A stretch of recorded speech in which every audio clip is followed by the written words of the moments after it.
Duel sengit terjadi di pertandingan leg kedua babak perempat final Liga Champions 2023-2024 antara Barcelona menghadapi Paris Saint-Germain. PSG yang di pertandingan leg pertama kalah dengan skor 2-3 secara mengejutkan mampu membalikan keadaan dengan membantai Barcelona 4-1 di kandangnya. Bermain di Stadion Olympique Louis Campenies, Rabu 17 April dini hari waktu Indonesia Barat, Barcelona yang bertindak sebagai tuan rumah menurunkan formasi 4-3-3 dengan Yamin Lamal dan Rafinha bertugas sebagai winger mengapit Robert Lewandowski. Pola yang sama juga diturunkan pelatih PSG asuhan Luis Enrique. Bradley Barcola yang tampil apik di leg pertama dimainkan Luis Enrique sebagai starter. Ia bekerja sama dengan Ousmane Dembélé dan Kylian Mbappé di lini depan.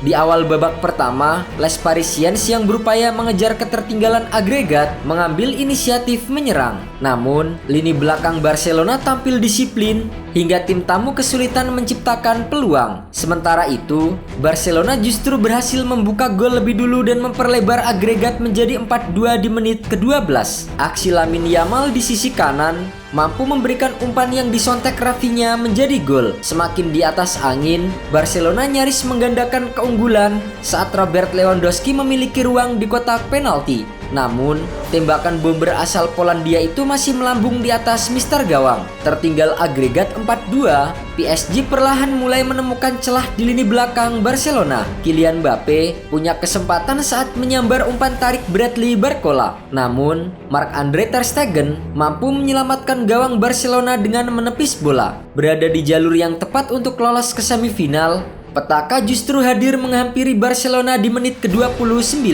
Ronald Araujo menjadi orang terakhir yang menahan laju Barcola sebelum masuk ke kotak penalti. Ia kemudian diusir keluar lapangan usai mendapatkan kartu merah langsung. Pemain yang berposisi sebagai penyerang sayap itu sukses mengecoh lawannya dan kemudian mendekati kotak penalti.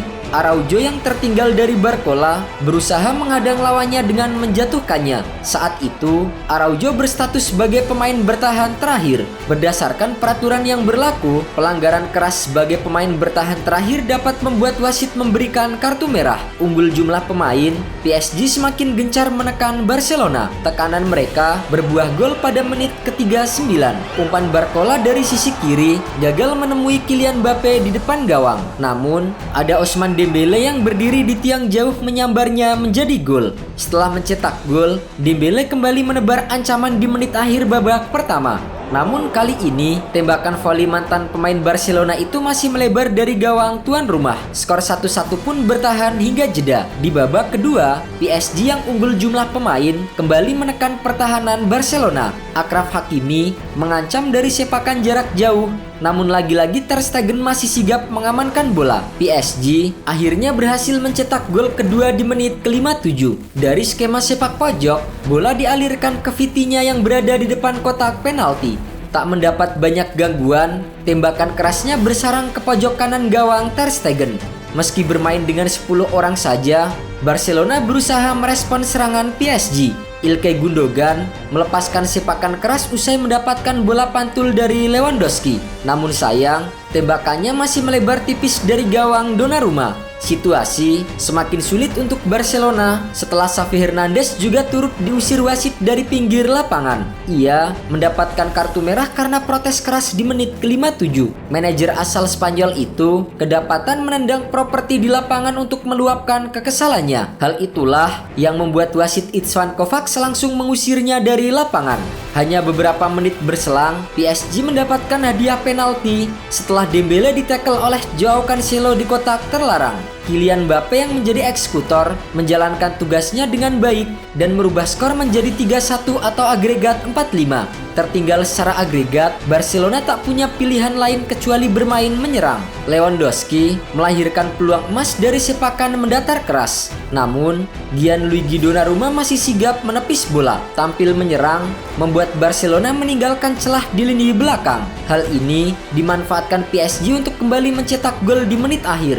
Lewat serangan balik cepat PSG, ter Stegen masih bisa menepis tembakan Mbappé dan Marco Asensio. Namun, Jules Koundé justru menyapu bola kembali ke arah Mbappe. Bebas di depan gawang, Mbappe mencetak brace di laga kali ini. PSG menutup 90 menit dengan kemenangan 4-1 dan lolos ke semifinal dengan agregat 6-4. Di semifinal, PSG akan bertemu dengan Borussia Dortmund yang di pertandingan lainnya sukses menyingkirkan Atletico Madrid. Kekalahan ini tentunya sangat menyakitkan bagi Barcelona. Sebelum pertandingan leg kedua, mereka lebih diunggulkan dengan kemenangan tandang 3-2. Namun, keadaan berubah ketika mereka dihukum 2 kartu merah dan 1 penalti. Hal tersebut sangat mirip dengan apa yang dialami timnas Indonesia usia 23 di ajang Piala Asia usia 23 kemarin. Saat itu, timnas Indonesia harus menyerah dengan skor 2-0 setelah wasit Nasrullah memberikan hukuman 2 kartu merah dan 1 penalti untuk timnas Indonesia. Menariknya, baik timnas Indonesia dan juga Barcelona sama-sama menghadapi tim yang berlabel negara Qatar.